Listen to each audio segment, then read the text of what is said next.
कोणत्याही कलाकाराचं आयुष्य म्हणजे एक उघडं पुस्तक असतं असं म्हणतात. कारण जितकी प्रसिद्धी तितकीच चाहत्यांसाठी त्यांचं आयुष्य हे खुली किताब होतं. असंच काहीसं ज्येष्ठ अभिनेते गिरीश ओक यांच्या बाबतीत झालं होतं. गिरीश ओक हे अभिनेत्री गिरिजा ओकचे वडील, ज्यांनी इतकी वर्ष नाटक, मालिका आणि सिनेमे गाजवलेत. प्रोफेशनल आयुष्य सुरळीत असताना पर्सनल लाईफमध्ये मात्र बऱ्याच घडामोडी घडत होत्या. दूरदर्शनच्या मुलाखतीत त्यांनी बायको पल्लवीसोबत हजेरी लावली आणि पहिल्या लग्नाबद्दल आणि डिवोर्सबद्दल अगदी खुलेपणाने भाष्य केलं.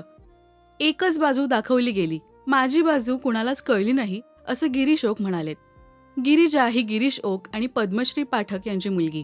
गिरिजाने बऱ्याचदा आई वडिलांच्या डिवोर्सबद्दल भाष्य केलंय, पण गिरीश ओक यांनी दूरदर्शनच्या मुलाखतीत त्यांची बाजू मांडलीय. गिरीश ओक आणि आत्ताची पत्नी पल्लवी हे बसमध्ये प्रवास करताना भेटले.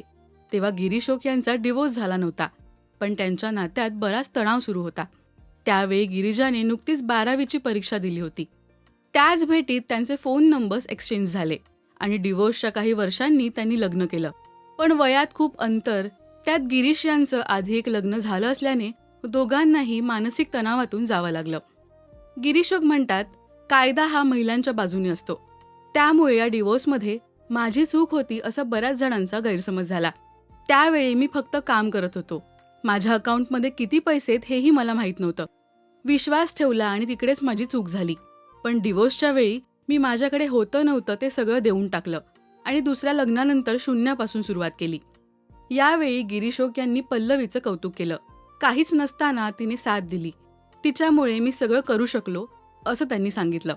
पुढे पल्लवी यांनी गिरीश यांचं कौतुक करत सांगितलं, लग्नानंतर मुलासाठी गिरीश तयार होईल की नाही असं वाटत असताना त्याने माझा विचार केला. त्याच्यासाठी हे दुसऱ्यांदा होतं, पण माझ्यासाठी हे पहिल्यांदा होतं. तुझं ज्यात सुख आहे तेच होईल असा दिलासा त्याने मला दिला. आणि लग्नाच्या 3 वर्षांनी आम्हाला मुलगी झाली, असं पल्लवी यांनी सांगितलं. दुसरं लग्न झाल्यावर बऱ्याच जणांनी पल्लवी यांना विलन ठरवलं.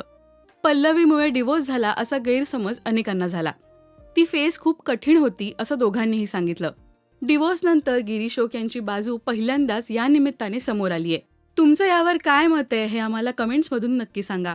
मराठी सिनेविश्वातील बातम्या, अपडेट्स आणि गॉसिपसाठी सबस्क्राईब करा राजश्री मराठी.